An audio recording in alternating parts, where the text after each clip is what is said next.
Bismillahirrahmanirrahim. InsyaAllah kumpulan kami akan menceritakan serba sedikit apa yang terjadi di Malaysia pada hari ini. Assalamualaikum warahmatullahi wabarakatuh. Antara isu berbangkit yang lain pada musim PKP ini adalah kes pembunuhan sahabat baik. Baru-baru ini telah berlaku satu kes yang bergemparkan Malaysia di mana seorang sahabat baik telah mengkelar mangsa sehingga terputus tangannya. Lebih mengerikan lagi, hasil bedah siasat mendapati bahawa terdapat cepisan pisau pada leher mangsa yang mana pembunuh ini menggunakan pisau utility sebagai senjata pembunuhan beliau. Kejadian ini telah menarik perhatian saya untuk mendalami dan membahas isu ini.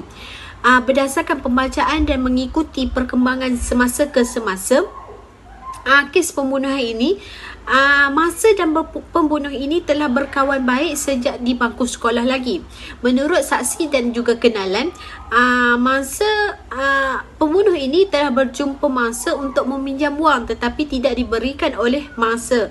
Oleh itu telah berlaku pertelingkahan di antara mereka berdua sehingga menyebabkan pergaduhan itu berlaku. Namun pendapat lain juga ada juga mengatakan bahawa pembunuh ini berasa sakit hati dengan mangsa ini disebabkan mangsa selalu mengejek dan dan mengata kekurangan yang terdapat pada pembunuh ini. Namun begitu, kepastiannya belum diketahui. Oleh itu di sini saya ingin mengupaskan berkenaan sahabat. Apakah yang dimaksudkan dengan sahabat ini? Menurut Kamus Dewan Bahasa, sahabat ini membawa maksud kawan, teman dan juga taulan. Manakala menurut satu jurnal, sahabat ini membawa maksud satu bentuk pergaulan, kebersamaan, pendampingan dan juga saling memberi komitmen antara satu sama lain, sama ada dalam bentuk fizikal ataupun mental. Oleh itu sahabat ini diambil berat. Persahabatan ini diambil berat di dalam Islam, seperti mana sabda Rasulullah SAW yang bermaksud perumpamaan bersahabat dengan orang baik atau orang jahat itu seperti berkawan dengan wangian kasturi ataupun berkawan dengan seorang tukang besi. Pembawa wangian kasturi ini sama ada ia memberikan kepadamu ataupun membeli wangian itu daripadanya, ataupun yakni paling tidak kamu akan dapat menghidu wangian haruman tersebut. Manakala berkawan dengan tukang besi pula, sama ada ia akan membakar pakaianmu atau kamu akan mendapat bau yang busuk darinya. Hadis ini menceritakan secara kiasi atau secara kiasan yang mana apabila seseorang itu berkawan dengan sahabat yang baik, maka baiklah seseorang itu. Tetapi apabila seseorang itu bersahabat dengan seseorang yang tidak baik, maka tidak baiklah perhubungan tersebut. Oleh itu Islam telah menggariskan beberapa panduan dalam mencari sahabat. Antaranya ialah hendaklah seseorang itu mencari sahabat yang soleh. Islam telah memberi panduan supaya janganlah kita berkawan dengan sahabat dengan orang yang fasik. Dalam erti kata lain, hendaklah mencari sahabat yang soleh. Hal ini kerana golongan fasik ini sentiasa melazimi dan mengekalkan dosa yang besar dan kecil. Maka apabila kita bersahabat dengan golongan ini, kita juga akan terpengaruh dan akhirnya kita juga sering melakukan perkara-perkara yang fasik. Kedua ialah orang yang benar perkataannya.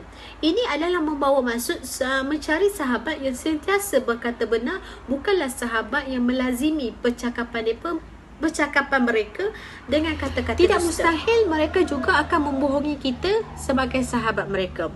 Dan akhirnya ialah hendaklah kita mencari sahabat yang cantik peribadi dan akhlaknya. Dalam mencari sahabat yang boleh membimbing kita ke arah jalan yang diredai Allah, maka hendaklah kita menghindarkan diri dari bersahabat dengan orang yang tidak elok peribadi dan akhlaknya. Hal ini sekaligus kerana apabila kita bersahabat dengan orang yang tidak elok peribadi dan akhlaknya, kita juga akan terpengaruh dengan perilaku yang tidak baik tersebut. Maka kita juga boleh terpesong dari jalan yang diredai Allah. Kesimpulannya, Islam sangat mengambil berat dalam setiap aspek kehidupan umat Islam sehingga kan dalam mencari sahabat juga Islam pandukan umat Islam, umatnya. Oleh itu, setiap umat Islam hendaklah berwaspada dan berhati-hati dalam mencari sahabat yang mana dalam bersahabat ini boleh membawa kepada kebaikan dan boleh membawa kepada jalan yang diredai Allah. Namun jika salah dalam memilih sahabat, maka sahabat ini juga boleh membawa kepada keburukan dan juga kemungkaran. Sekian, terima kasih. Bismillahirrahmanirrahim. Assalamualaikum warahmatullahi wabarakatuh. Okey, isu yang saya nak bawakan berkaitan isu-isu berbangkit kali ini adalah dengan tajuk keharmonian agama, elak ketegangan kaum. Okey, apa yang dimaksudkan dengan keharmonian agama, elak ketegangan kaum ini? Adakah dengan mengharmonikan agama, misal kata hari ini dalam konteks masyarakat majmuk di Malaysia, umum kita tahu bahawa Islam adalah sebagai agama rasmi negara dan agama Islam adalah adin yang bukan sahaja agama untuk memerintah, tetapi di dalamnya juga termasuk urusan politik, termasuk urusan sosial dan termasuk urusan masyarakat majmuk yang pelbagai kaum dan juga berbagai agama. Dan adakah dengan cara memakaikan kehidupan Islam kepada seluruh masyarakat termasuk orang bukan Islam ini dapat mengelakkan ketegangan antara banyak-banyak kaum? Dalam sejarah dunia, hanya pemimpin orang Islam yang berpegang dengan ajaran Islam yang boleh memerintah masyarakat majmuk. Namun berbalik kepada isu-isu berbangkit di Malaysia. Sebagai contoh baru-baru ini, iaitu tahun lepas, isu Trisan Jawi di mana yang melibatkan orang Islam dan orang bukan Islam. Isu ini sangat hangat diperkatakan terutama dari golongan politik itu sendiri. Kemudian beralih pula kepada orang awam, termasuk golongan ustaz dan ustazah. Dan kita sebagai orang Melayu yang majoritinya menganut agama Islam di negara Malaysia, mula membawa banyak kenyataan kononnya bahawa agama lain ataupun kita kata non-Muslim ini takut dan bimbang akan masuk Islam sekiranya mereka mempelajari Jawi atau membaca Jawi. Kemudian timbul pula isu lain di mana mereka mengatakan bahawa berapa banyak syarikat non-Muslim di Malaysia ini tulis perkataan huruf Jawi untuk kempen barangan mereka. Dan akhirnya timbullah idea BMF, Buy Muslim Product, yang juga banyak menimbulkan isu sehingga hari ini. Jadi kalau kita tengok, ini bukanlah satu isu tentang tulisan Jawi itu sendiri, tetapi lebih kepada kebimbangan non-Muslim akan identiti mereka yang sudah lama duduk ataupun bertapak di Malaysia. Bahkan ada banyak lagi isu-isu lain seperti isu kedatangan Zakir Naik dan banyak lagi. Jadi, apakah peranan kita sebagai orang Islam apabila mendengar isu-isu yang menyebabkan ketegangan ataupun perbalahan kaum ini, dan bagaimana untuk menjawab secara hikmah terhadap isu-isu yang menjadi pokok pangkal perbalahan tersebut? Ini kerana sikap agama itu sendiri juga menuntut orang lain untuk dididik dengan pendidikan yang betul. Kalaupun mereka tidak terima ajaran Islam, maka kita yang menganut ajaran Islam ini, kita sendirilah yang kena dengar bagaimana konsep-konsep ajaran Islam, etika-etika ajaran Islam yang boleh memberikan manfaat untuk semua. Berbalik kepada kita, sudah tahu ada segelintir masyarakat yang tidak menerima Islam. Tidak ada masalah kerana itu adalah hal mereka.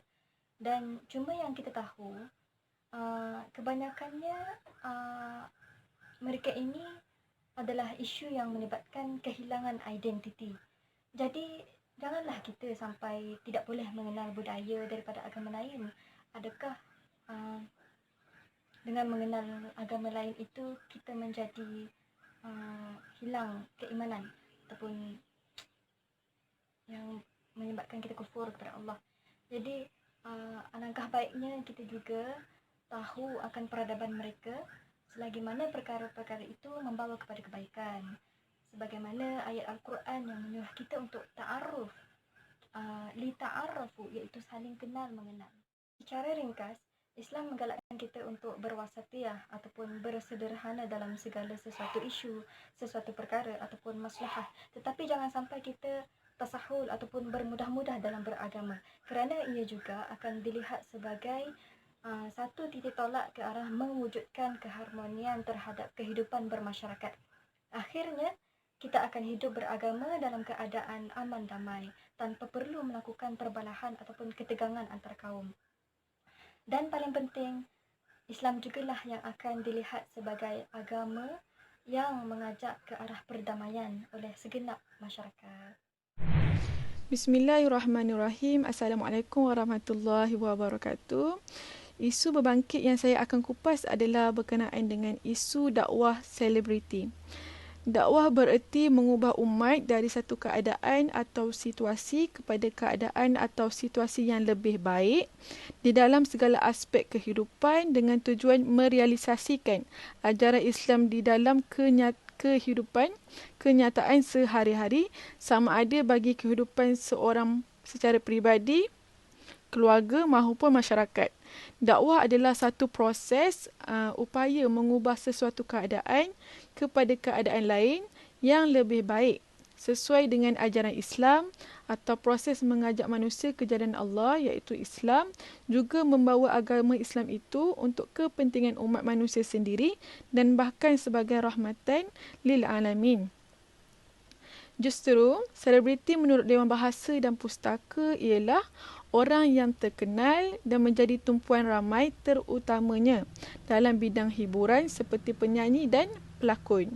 Maka dakwah selebriti di sini boleh dimaksudkan sebagai seorang yang terkenal dalam bidang hiburan mencuburi dalam aktiviti dakwah iaitu mendorong manusia agar membuat kebajikan, menyeru kepada kebaikan dan mengajak masyarakat untuk kembali dekat kepada Allah Subhanahu Wa Taala.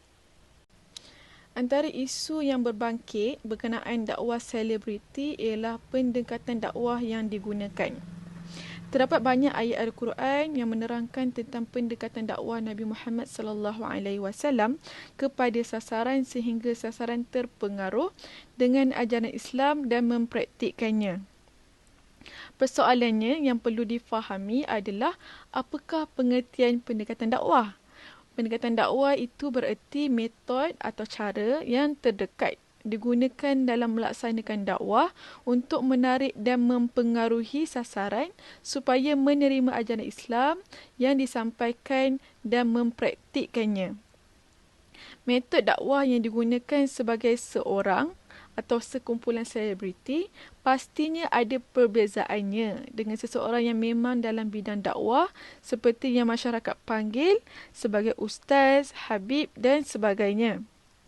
Bidang hiburan seperti filem atau pawagam, drama, muzik dan lain-lain merupakan satu bentuk hiburan yang berupaya menarik perhatian dan mempengaruhi pemikiran manusia untuk satu jangka masa yang tertentu. Ini kerana filem atau drama diselitkan dengan rangsangan deria yang melibatkan audio, video, animasi, teks dan grafik ke dalam satu medium komunikasi. Disebabkan keupayaan tersebut, dakwah yang bermediumkan filem dan drama diusahakan supaya tarbiyah Islam dapat disampaikan secara terus kepada para penonton. Persoalannya, adakah dengan menggunakan pendekatan tersebut memberi kebaikan atau sebaliknya? Jika dilihat, sebenarnya perkara ini bergantung kepada individu. Ada beberapa pendakwa memasuki bidang lakonan dan nyanyian dengan membawa mesej-mesej dakwah di dalamnya. Tetapi apabila berlaku sesuatu isu yang berkait dengan seseorang yang berada dalam bidang dakwah, penerimaan masyarakat terhadap isu tersebut menjadi hina dan terus membuat konklusi bahawa pendakwa selebriti ini seolah munafik. Na'udzubillahi min zalik. Oleh yang demikian, masyarakat bertanggungjawab terhadap diri masing-masing. Apabila berlakunya situasi tadi, sebagai umat Islam, bagaimana kita harus melihat? Iaitu merujuk kembali kepada perintah Allah Subhanahu Wa Taala untuk memeriksa kebenaran berita. Firman Allah Subhanahu Wa Taala bermaksud, wahai orang-orang yang beriman, jika datang kepada kamu seorang fasik membawa satu berita, maka selidikilah, yakni fatabayyun, untuk menentukan kebenarannya, supaya kamu tidak menimpakan sesuatu kaum dengan perkara yang tidak diingini, dengan sebab kejahilan kamu mengenainya sehingga menjadikan kamu menyesali apa jua yang telah kamu lakukan. Surah Al-Hujurat ayat 6. Tanggungjawab berdakwah bukan hanya terletak di bahu para pendakwa atau para alim ulama sahaja, bahkan ianya menjadi tanggungjawab setiap Muslim yang mengaku beriman kepada Allah Subhanahu Wa Taala dan hari akhirat. Setiap individu Muslim mempunyai peranannya yang tersendiri di dalam medan dakwah, sama ada mereka sebagai petani, pegawai, artis, pemimpin masyarakat, apatah lagi sebagai pemimpin negara. Pendek kata, apa juga jawatan atau kedudukan mereka, tugas dakwah ini sama sekali tidak boleh ditinggalkan. Hadis daripada Amru bin As radhiyallahu anhu, Rasulullah sallallahu alaihi wasallam bersabda, sampaikanlah apa-apa daripadaku walaupun satu ayat. Hadis riwayat Al-Bukhari. Berbagai-bagai cara boleh digunakan untuk kita menunaikan tanggungjawab berdakwah bersesuaian dengan peredaran zaman yang semakin mencabar pada hari ini. Dakwah masa kini tidak lagi sekadar ceramah atau kuliah-kuliah di masjid sahaja, bahkan ianya melangkaui dunia tanpa sempadan dengan penggunaan alat-alat elektronik seperti televisyen, internet, media cetak dan sebagainya. Kemudahan-kemudahan seperti ini boleh digunakan sebagai perantaraan untuk menyampaikan mesej dakwah. Golongan penggiat seni misalnya boleh menyampaikan mesej dakwah mereka melalui saluran televisyen. Mereka boleh menerbitkan cerita yang mempunyai unsur-unsur dakwah dan nasihat-nasihat yang baik untuk disajikan kepada para penonton. Mereka juga boleh menerbitkan rancangan-rancangan hiburan yang dapat mendidik jiwa anak-anak muda selanjutnya mendekatkan diri mereka kepada Allah Subhanahu Wa Taala. Bismillahirrahmanirrahim. Assalamualaikum warahmatullahi taala wabarakatuh. InsyaAllah pada hari ini saya ingin bercerita sedikit mengenai kemiskinan dan kekufuran dan apakah kedua ini saling berkait. Sebelum itu saya ingin mendefinisikan kemiskinan secara umum. Kemiskinan ini adalah situasi ataupun keadaan di mana seseorang perlu menghadapi kekurangan dari segi keperluan asasi seperti makanan, pakaian, tempat tinggal. Tapi pada zaman ini, jika kita lihat, kemiskinan ini boleh diukur melalui kekurangannya dari segi keuangan. Di mana apabila kurang keuangan, seseorang itu tidak boleh menampung kehidupan. Baik, apakah pula kaitan antara kemiskinan dan kekufuran? Okey, jika saya sebuah hadis yang diriwayatkan oleh Abu Naim, Rasulullah SAW bersabda yang bermaksud kemiskinan itu dekat kepada kekufuran. Di situ kita boleh lihat bahawa jelas ayat itu mengatakan kemiskinan itu dekat dengan kekufuran. Kenapa? Baik, saya akan memberikan dua situasi. Situasi pertama, apabila ketua keluarga ini perlu menggalas tanggungjawab sebagai ketua keluarga dan perlu memastikan kelangsungan kehidupan ahli keluarga itu berjalan seperti biasa, berjalan seperti serba cukup, dan apabila dia mengalami kemiskinan dan mengalami kekurangan dari segi pendapatan dan kewangan, dia sanggup untuk melakukan perkara-perkara mungkar untuk memastikan isteri dan anak-anak itu menjalani kehidupan yang lebih baik atau menjalani kehidupan yang mewah. Baik, apabila ketua keluarga ini hidup dalam keadaan terdesak, dia pasti akan melakukan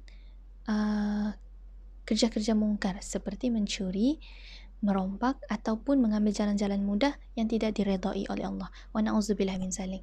Segelintir, saya tidak mengatakan semua, tapi segelintir daripada kita melakukan perkara itu jika imannya kurang ataupun dia tidak yakin kepada perancangan Allah. Baik, yang kedua adalah situasi ibu tunggal. Ibu tunggal yang terpaksa ataupun terpaksa menyara anaknya kerana ditinggalkan oleh suami. Dan sebelum ditinggalkan oleh suami, beliau memang sedia kala seorang suri rumah dan beliau tidak mempunyai pendapatan dan tidak mempunyai pekerjaan. Okey. Suri rumah ini perlu menampung anak-anak beliau, bukan? Dan beliau tidak mempunyai pendapatan, tidak mempunyai pekerjaan tetap. Dan beliau mengambil inisiatif yang mudah dan diterima adalah melalui menjual diri. Wa na'udzubillah min zalik. Menjual diri untuk memastikan anak-anak di rumah mempunyai pakaian, minuman, makanan dan tidak mengalami kelaparan. Itulah bagaimana kemiskinan itu boleh membawa kita ke arah kekufuran. Dan bagi kita yang mempunyai keperluan asasi yang cukup, yang hidup serba baik, yang hidup serba mewah, kita perlu ingat bahawa kita juga diuji dan ujian mereka mungkin lebih berat dan kita perlu memastikan kita ini membantu, kita ini sentiasa mendoakan mereka agar mereka tidak melakukan perkara-perkara yang tidak diredai oleh Allah. Dan bagi golongan-golongan dan yang kurang berkemampuan dan mengalami keadaan kemiskinan itu, saya ingin mengingatkan bahawa jangan sesekali kita melakukan kemungkaran kepada Allah hanya kerana kita ingin meneruskan kehidupan. Kerana Allah tahu siapa yang mampu. Allah tahu kita mampu untuk menghadapi ujian tersebut. Hanya kita yang kurang yakin kepada Allah. Dan oleh itu, sesiapa yang mengalami kemiskinan ataupun kekurangan duit ataupun kekurangan wang, kita perlu yakin kepada Allah yang pertama. Yang kedua, kita kena sabar dan jangan sesekali kita melakukan kemungkaran kepada Allah, kerana Allah itu sentiasa ada untuk kita.